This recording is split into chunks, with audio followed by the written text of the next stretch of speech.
मैंने पहले भी पंडित का इंटरव्यू सही से जवाब नहीं दे पाए थे। हाँ हाँ। तो मैं चाहता हूँ इस पर थोड़ा सा आप गहरा मतलब चर्चा करें। देखिए, ब्रह्म राक्षस होने से पहले ब्रह्म राक्षस कौन है, इस प्रश्न के होने से पहले ये प्रश्न उठता है कि ब्रह्म राक्षस वाकई में है या सिर्फ कल्पना मात्र है। अच्छा, सिर्फ कल्पना मात्र है कि बस सोचते हैं कि ब्रह्म राक्षस का नाम सुन लिया कि बस हो गया काम। लोगों को काफी धारणाएं बनी हुई है, तो मैं आपकी धारणा चाहता हूँ। तो देखिए, सबसे पहली बात तो ये एक मन में एक मंत्र याद कर लो। इस संसार में कोई भी नाम सुन लिया आपने, कोई भी सार्थक नाम जिसका कोई सही अर्थ निकल रहा हो, तो वह संसार में वह चीज विद्यमान है, ऐसा नहीं है कि वो नहीं है। अच्छा अच्छा। हर चीज जिसका सार्थक नाम यदि हमने अपने कानों से सुन लिया, वो चीज इस संसार में विद्यमान है। अच्छा। इस सृष्टि में विद्यमान है, ऐसा नहीं है कि वो नहीं है।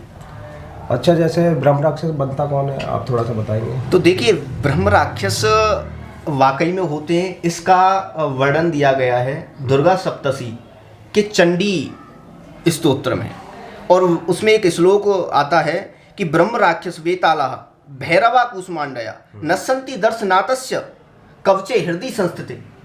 इसका सीधे सीधे मतलब है कि ब्रह्म राक्षस होते हैं।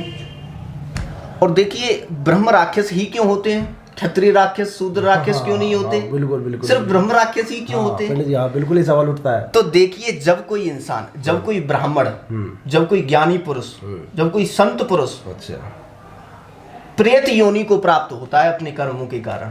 अच्छा, मतलब कैसे कर्म किए हो उसमें थोड़ा सा प्रेत योनि को प्राप्त होता है अपने कर्मों के कारण।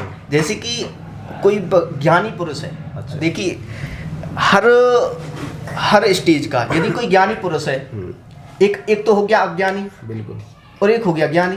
अज्ञानी यदि कोई कार्य कर देता है, कोई बुरा कार्य कर देता है, तो वो तो अज्ञानी है, उसको ज्ञान ही नहीं है उस चीज का कि इस कार्य को करने से मुझे क्या फल मिलेगा।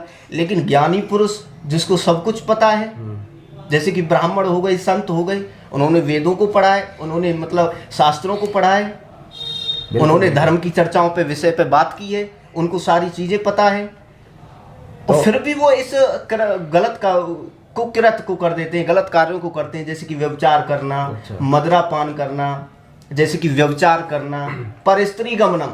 अच्छा। दूसरी स्त्री के साथ गमन कर दिया, पर स्त्री गमनम, तो पराई स्त्री के साथ। जैसे ब्रह्म राक्षस बन जाता है कोई, तो उसकी मुक्ति कैसे होती है, या वो जन्म जन्म तक भटकता रहता है? देखिए, मुक्ति ब्रह्म राक्षस की ऐसा है कि मुक्ति होती है, ऐसा तो नहीं है कि कोई भी योनि, किसी भी योनि में कोई भी जीव सदा के लिए नहीं रहता। हाँ बिल्कुल, सबसे पहली बात तो ये जहाँ बिल्कुल कोई भी जीव किसी भी योनि में हमेशा के लिए नहीं रहता, हर चीज का टाइम होता है, ठीक है। तो ऐसा नहीं है कि कम समय के लिए, बहुत कम समय के लिए भी रहते हैं। एक कर्मों के अनुसार किसी भी दूसरी योनि में यदि कोई व्यक्ति जा रहा है, तो एक टाइम के, अपने कर्मों के अनुसार उनको टाइम मिलता है। अच्छा। कि इतने टाइम तक इस योनि में आप रहोगे, फिर उसके बाद आपको मुक्ति मिलेगी। और देखिए, ब्रह्म राक्षस भी एक प्रेत योनि है। अच्छा। बस नाम अलग क्यों दिया है, क्योंकि एक संत पुरुष, एक ज्ञानी पुरुष के पास सामान्य लोगों से ज्यादा ज्ञान होता है, ज्यादा शक्तियां होती है, मंत्र शक्ति होती है उसके पास। तो ब्रह्म राक्षस अलग प्रेतों से अधिक शक्तिशाली होता है, और इसका कोई इलाज भी नहीं है यदि किसी के ऊपर यदि ये विराजमान हो गया। देखो दोस्तों, मैंने एक वीडियो बनाई थी ब्रह्म राक्षस के ऊपर, मैंने भी ऐसा ही पढ़ा था जैसे पंडित जी ने एकदम करेक्ट बताया है। मैंने भी रावण संहिता में ऐसा ही पढ़ा था जो मैंने आपके साथ शेयर किया था। तो पंडित जी, जैसे ब्रह्म राक्षस हो गया या और प्रेत हो गए, और देखिए, हाँ, जैसे इनका उतारा मतलब संभव है?